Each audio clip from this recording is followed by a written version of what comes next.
Welcome to The Claw. I'm Eric Holtzclaw, Chief Strategist at Liger. The Claw is the marketing podcast for C-suite executives. I am joined today by Zee Jeremic. He is with Mass Engines and focuses very much in the same category. Liger has a lot of B2B clients. So, Zee, I'm looking forward to our conversation because I think you're going to tell me whether or not the stuff I'm doing for my clients works or not. Ideally, hopefully. That's the end. So tell us a little bit about what does Mass Engines do, other than have the coolest name ever. I love that. I love the name. Thank you. Yes. So simply put, Mass Engines focuses on building revenue engines for B2B companies. And if your audience might inquire, what is a revenue engine? So simply put, revenue engine is a new approach to growing organizations, growing revenue within organizations. Right? Historically, you have three ways you can grow revenue. You do more ads, you hire more sales reps, or you open up a new channel. Right. So a revenue engine can enable a company to systematically increase conversions through the funnel, thereby permanently increasing revenue from the existing traffic that the company is generating, the existing leads, the existing workflows that are already in place. And I think it's an amazing opportunity because once you do it once, it's a permanent increase. Yeah, we use a thing called BACCOM internally. So it's branding, awareness, traffic, conversion, optimization, and maintenance. And you're in that traffic, conversion, optimization, and maintenance part of it. So like as I'm getting traffic in, how do I convert it? And how do I like to turn things from a slot machine to a vending machine. So like marketing's typically a slot machine. You put money in, you don't know if you get it. Move it to a vending machine. Like if I put $1 in, I should get $1.50 back or something, right? At the end of the day. Absolutely. I mean, this is how any reasonable investor invests, right? Everybody else is a gambler. Exactly. They're gamblers and they're bad gamblers. Like gamble at a lot of different tables and they haven't quite figured out what their game is. You know, like they're like playing craps and blackjack and poker and whatever. So how did you get into this? Like, how was this? Did you wake up one morning and you're like, I want to do marketing automation? No, not at all. This is very much a niche fringe industry, especially it was 15 years ago when I first got into it. No, so I was always fascinated with technology, specifically how technology can improve our day-to-day, our lives, how we're operating. I quickly found out that, the technology itself, like if you get too deep into it, like into software and engineering and et cetera, you're kind of like down at the bits and bytes level, and that just, not that interesting. So I was much more interested in how do you actually apply the technology. And when about 50 years ago, I ran across enterprise software and kind of had my exposure to marketing automation, sales automation. So companies like Eloqua, Salesforce, Marketo, et cetera, and completely loved it. Like I loved the promise, because this was a great example of massive changes happening in how people buy due to like the explosion of information availability, and at the same time massive technological development around how people market and sell. Yeah.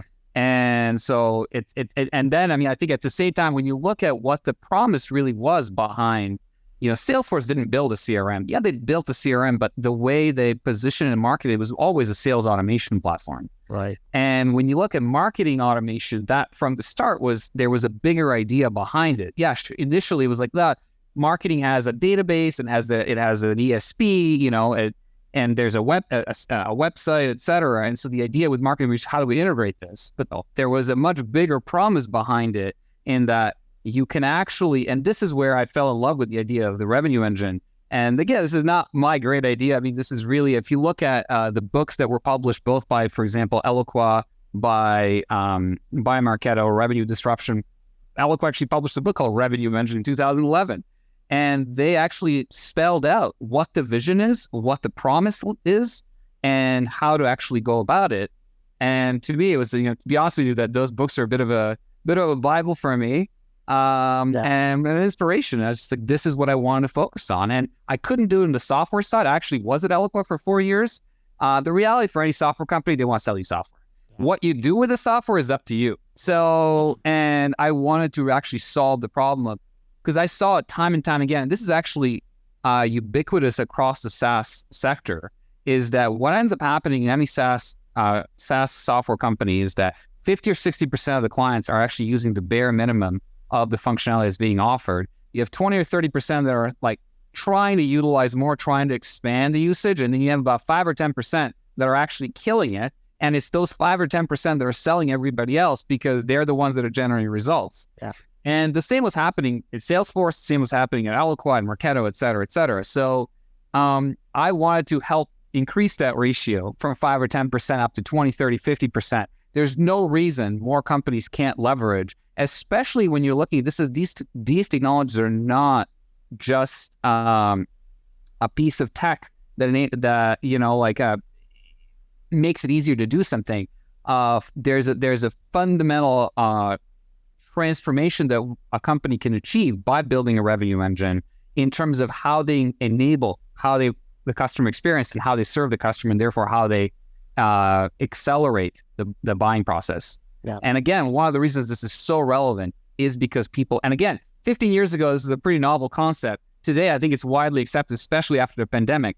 Really, we're all empowered buyers. You don't, when you see an ad today, you don't pick up the phone and call the rep or go into a store. Right. No, what do? You go to Google or you go to your social network and you ask your peers, your communities, you ask your peers, what do they think about this? Is it worthwhile? So the buying process has been fundamentally transformed. Yeah, and I talk about with B2B, it's a lot riskier than B2C. So in B2B, if I'm making a choice, I'm going to be stuck with it for a long time. I'm going to get in trouble with my boss. I may lose money, like things like that. And B2C, if I buy a shirt and I don't like the shirt, I just return it to the store. I never wear it again. Not a big deal. B2B is fundamentally a considered purchase. And because it's a considered purchase, you're talking high ticket items, you're talking larger buying teams, longer sales cycles because of the complexity that's involved. Like you said, like if you buy $1 million worth of technology or some kind of factory automation, if that doesn't work out, that's not just the money that you're flushing. That's also a lot of the energy and effort that could have been directed towards more productive. So yeah, there's a lot at stake. Yeah, absolutely. And I'm a recovering technologist too. So I went to school for computer science and decided, hey, I never want to program a computer a day in my life. So I've always just figured out how to use it to do things. And in that SaaS space, building services around SaaS, because companies they buy these pieces of platforms like you're talking about, that purchase a Ferrari and they keep it in first gear, right? Like they're like, hey, spend all this money on it and we drive it down the street occasionally. I love it. No, I've used the same analogy. I think it's so accurate. I feel like anyone who's spent time working with especially B2B companies and looking at kind of the explosion of technology and looking not just at the explosion of technology acquisition, but the outcomes, comes to the same realization, is that there is so much wasted potential. Yeah, so much. And so talk about that. So we work a lot with companies that are doing M&A. So they bought a bunch of companies and we'll work with them on their MarTech stack to kind of, okay, what are we going to use? How are we going to take it to market? We're going to use part of it for suspect and prospect. What does all that feel like? It's a big tangled mess. I mean, I think people think that big B2B companies are like, they're killing it. They've got all this No, they're a hot mess. It's so better, right? So where do you start? Like when you walk into what's your process for starting to kind of consider what they should approach first? You know what? I will say my outlook has changed significantly over time. 5 or 10 years ago, I actually thought the problem was a lack of knowledge and understanding. And so a lot of even if you look on our website, a lot of our content is educational, is focused on educating. And what I found is that, and again, it might seem like a no-brainer to most people, is that people don't care. No. They don't care if you educate. Everyone just wants results. And so we've really simplified our approach. Ultimately, when you look at the promise of the revenue engine, the proof is in the pudding. So let's not spend too much time talking about the stack or talking about business process or methodologies, et cetera, et cetera. Let's focus on solving real problems in the organization using the components of the revenue engine. And once you deliver results, and results speak for themselves. And if the promised results are increasing conversions, ultimately that means growing your pipeline. That's where we focus on. We start by growing your pipeline. And if we grow your pipeline, then hey, we are your revenue operations team that will build and maintain your revenue engine, and quarter over quarter replicate those results across the funnel. Yeah, that's one of my favorite parts of it too. When we want a client to put a tactic in place, because we know because we start, like you, I read your website, we start business first and then we put the marketing on top of it, so business, strategy, and then tactics. but we'll apply a tactic that I know they're missing in their list that I know is going to move the needle. I'm like, just give me a little bit in this category. Because I promise you, once we do this, you're going to ask for more. Because this is going to be the thing that you're going to be able to take to your boss and say, look, we did this thing and see how we moved the needle. Like, it actually worked that way. Because it is so often when they're spending on marketing, they feel like they're putting it in a black box and they don't know what they're getting back or if they're getting anything back from it. That's, again, yeah, exactly. This is why, again, if we start with growing in pipeline, the second place we focus on is attribution, connecting marketing to revenue. Because ultimately, it feels like a black box. And if it doesn't feel that way in marketing, it feels that way at the finance level and at the C-suite level. Yeah. And so you want to take control of the conversation, show that at least a part of the investment can be quantified. Again, and everybody understands this. I feel like this is the most natural pushback from most marketers. It's a very uncomfortable conversation. They're not used to this. And so there's immediately you kind of lock up and you go they get defensive. It's like, well, there's many things in marketing you cannot quantify. Yes, I agree. It's very difficult to quantify investment in the brand, right? So, Yeah, so fine. Put that aside and say, yeah, we're not going to quantify investment to brand. That's a portion of investment into marketing that is just, let's just take it as a given. However, when you look at digital marketing, when you look at demand generation, even when you look at field marketing, you can 100% quantify very, very effectively every one of those areas. And once you actually start quantifying 30, 40, 50% of your budget, the impact of that is radically, completely changes the conversation again, with finance, the C-suite level around how marketing is funded, because now all of a sudden, again, it's no longer a black box. It becomes clear around what's where, and not just externally, internally as well. It becomes easier to talk about not just we go to this trade show because we've always gone there, or we have to be there. It's ultimately you start looking at, and again, it doesn't always have to be about, some trade shows, for example, if we talk about trade shows, may not be about revenue, may not be about leads that convert. Again, it could be about awareness. Yeah, right. I said, let's put it in the right category. Yeah, because we should know the battle plan when you go, right? Like, what is this that we're trying to accomplish here? Because then you're measuring it correctly. And I run into that too, the fear of, well, we've always done it. And I'm like, yeah, but wouldn't it be good to know that you don't need to? Like, you don't need to buy the big, huge booth and, be bigger than you were the year before, that it's really just okay that you were there. Like, is that not enough, So, yeah. All right. Well, we're going to go to a commercial break, and when we come back, we're going to talk a little bit about kind of things you're seeing in present day. You've talked about some technology that's been acquired by some companies, and the marketing tech world is such a big one. There's so many things out there. So as a marketing person that maybe doesn't get it, want it, or have the capacity to understand it, what do I do? Like, how do I learn, kind of what the next logical step is? So I'm talking to Zee Jeremic. He is with Mass Engines. You're listening to The Claw. I'm Eric Holtzclaw, Chief Strategist at Liger. And we'll be back in just a minute. The Claw podcast is brought to you by Liger Partners. Liger Partners is a premier marketing firm where we save the world from boring, broken marketing. We get underdogs recognition because you deserve it. For more information, go to ligerpartners.com and follow us on all social media platforms at Liger Partners. And we're back. You're listening to The Claw, the marketing podcast for C-suite executives. Today, we're specifically talking about B2B and measuring the results of all that marketing spend that you're putting out there. My guest is Zee Jeremic. He is with Mass Engines. And Zee, as we were going to the commercial break, one thing that we see a lot is there's a lot of choice. Like, I have clients call me all the time, and they think they have found the next silver bullet. They're like, oh, I found this tool. It's amazing. It will do the following things. And I'm like, yes, I've heard of that tool 25 and 30 times before. There's several like that, right? So you talk about these big systems. You have people buy these big systems, and when do I decide that I should either implement it within the big system or that I need to bring another tool? Like, what's your advice if I'm out there trying to shop? Like, it's like me in a Home Depot. I should not be in a Home Depot. I don't know what any of the stuff is on the aisle. I need some guy to go like, hey, you're fixing this. That's right. So exactly. So what do you do? What do most people do that don't have the time to learn all the ins and outs? They hire an expert, right? And again, it's not always about hiring an agency or hiring a consultant. You can very easily hire someone who actually has a lot of experience into your team and put them. And again, this is one of the reasons marketing operations has kind of developed and evolved this way. But ultimately, I actually think that the fallacy is in the shiny object syndrome and looking for the silver bullet. And the biggest challenge is that people grossly underinvest when they do buy. So first of all, you don't need half the technology you're using, because even what you bought, you're not using to its full potential. So you're just spending a lot of money and wasting it. Secondly, when you do buy technology, you should be budgeting 3 to 5x on the human capital necessary to use that technology effectively. Again, notice I say human capital, it can be external or it can be internal.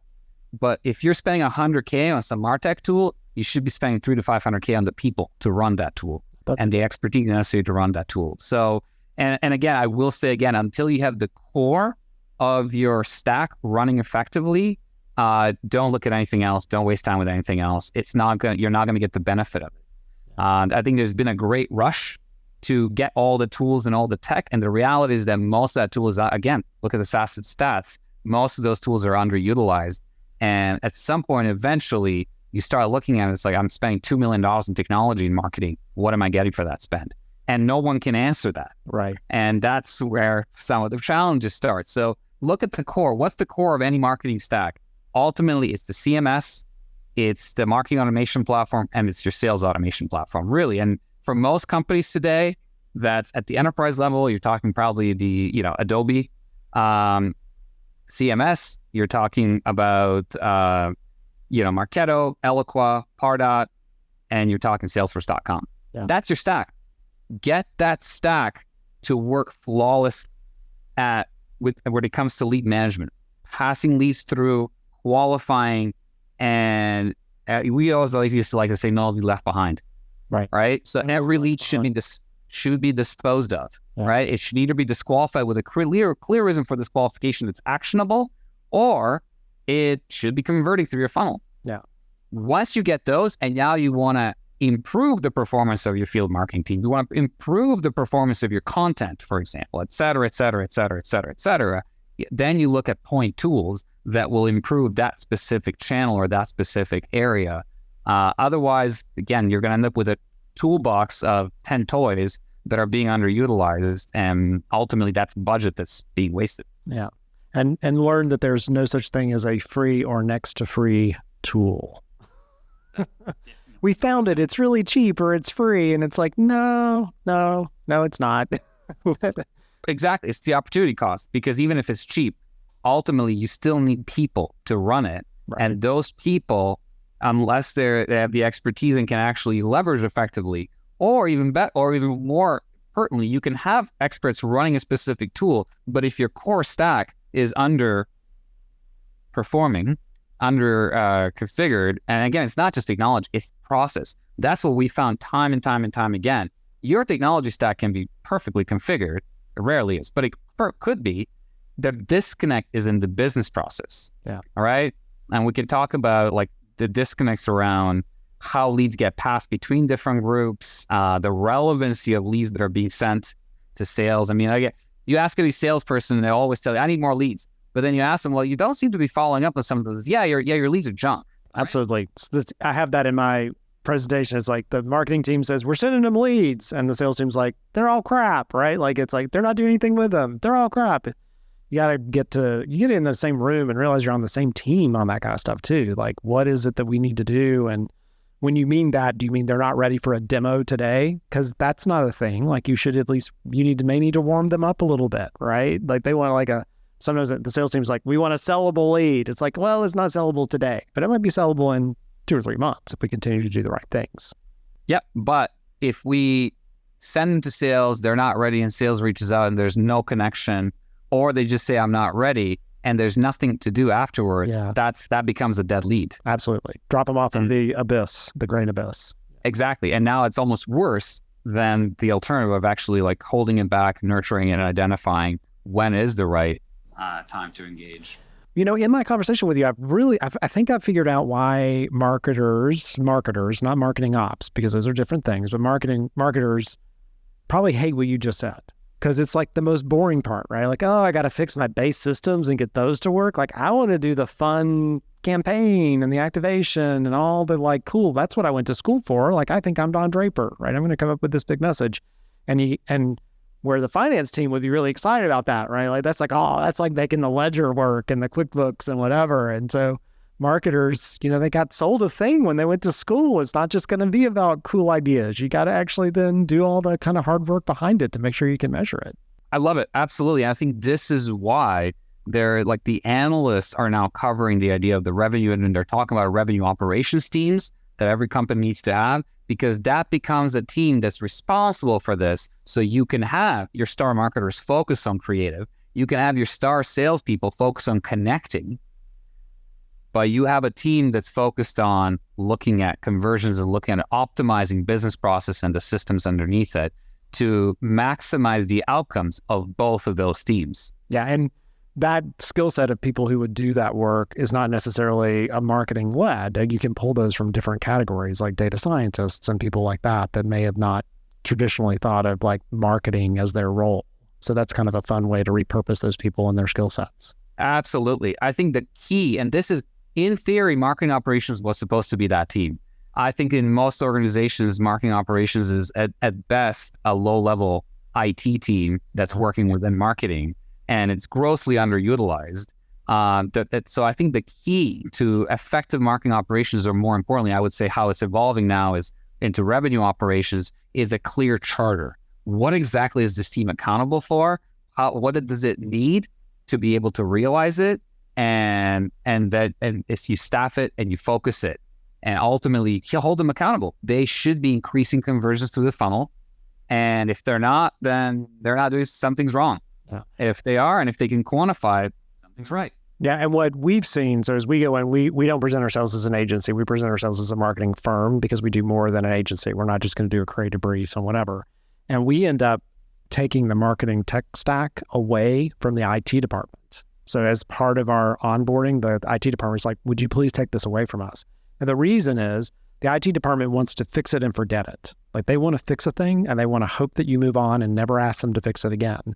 And in the marketing technology world, we're changing things all the time. There's experimentation, and that is frustrating because the IT department, they want the email to always go. They want the domain to always be up and running. And then all of a sudden you're like, no, but we're going to do this or we're going to do that. And they're like, but I checked that off my box. It's like, so you got to have somebody who has a more flexible mindset than our friends in IT.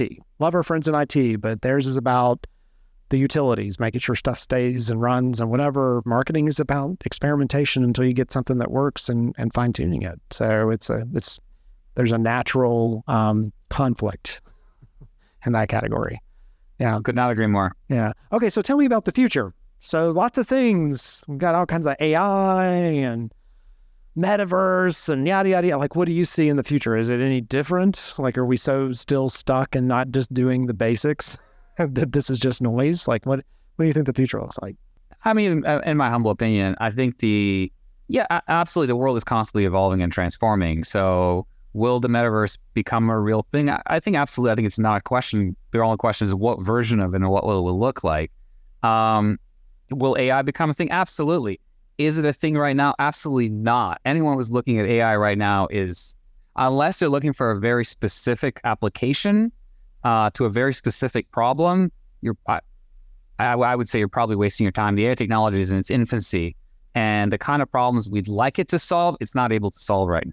Yeah. And so I would say, again, no shiny toys.